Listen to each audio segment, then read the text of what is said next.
শারমিন সুলতান আপনি লিখেছেন, আমার ননদরা আমাকে অপছন্দ করে, বদনাম করে ও ক্ষতি করার চেষ্টা করে। স্বামী সবসময় তাদের পক্ষ নেয়, আমার কথা বিশ্বাস করে না। শ্বশুর শাশুড়ি নেই, তাই স্বামী চায় আমি তাদের মন জয় করি, কিন্তু 8 বছরে তা সম্ভব হয়নি। এখন আমি যোগাযোগ কমিয়ে দিয়েছি, এদিকে আমি ভুল করছি?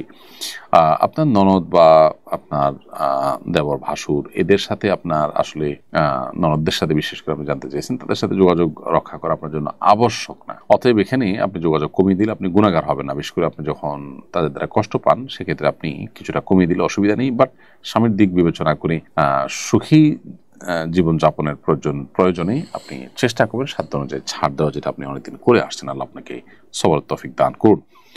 এরপরে মোশাররফ পারভেজ, এটা আলাদা আলাদা করে লেখা। আপনি এর থেকে লিখেছেন, বলদ গরু দিয়ে কোরবানি করা যাবে কিনা? অবশ্যই করা যাবে, কোনো অসুবিধা নেই। যে কোনো গরু দিয়ে কোরবানি করা যাবে যদি গরু সুস্থ সবল স্বাভাবিক থাকে এবং 2 বছর বয়স হয়। এনায়েত আদনান লিখেছেন, 3 বন্ধু মিলে ব্যবসা পরিচালনা করছি। একজন ব্যবসায় অর্থ যোগান দেয় আর বাকি 2 জন ব্যবসা পরিচালনা করে। লাভ ক্ষতি 3 জনের মধ্যে সমানভাবে বন্টন হবে। এই ব্যবসা হালাল হবে কিনা? জি, অবশ্যই হালাল হবে। কোন হারে আপনারা লাভ ক্ষতি নেবেন সেটা একান্ত আপনাদের উপর। আপনারা যদি 3 জন সমান হারে নেওয়ার ডিসিশন নিয়ে থাকেন, এটা মুদারাবা অবশ্যই জায়েজ আছে। এরপরে জাহানারা তামান্না আপনি লিখেছেন, স্বামী যদি স্ত্রীকে বলে তোমার রাগ বা স্বভাব আমার মায়ের মতো, তাতে কি জেহার হয়ে যাবে? না, একটা বিশেষ কোনো বিষয়ের ক্ষেত্রে যদি বলে, এর কারণে জেহার হবে না, যেটির কারণে স্বামী স্ত্রীর মধ্যে সম্পর্ক থাকে না এবং সম্পর্কের স্বাভাবিক গতি নষ্ট হয়, সেরকম কিছু হবে না।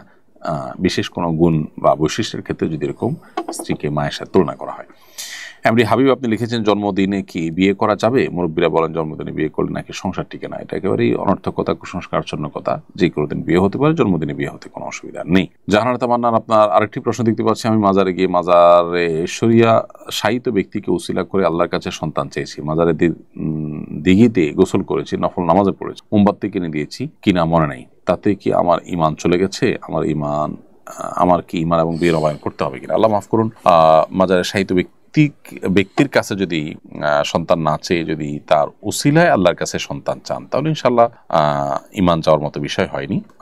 তবে এটাও সন্দেহাতীতভাবে আপনার ভ্রান্ত বিশ্বাস। তো আপনার তওবা করা যথেষ্ট এর জন্য, যেন ভবিষ্যতে এরকম ইমান এর সাথে অসঙ্গতিপূর্ণ বিষয় যেন না হয়। চাইতে হবে আল্লাহর কাছে।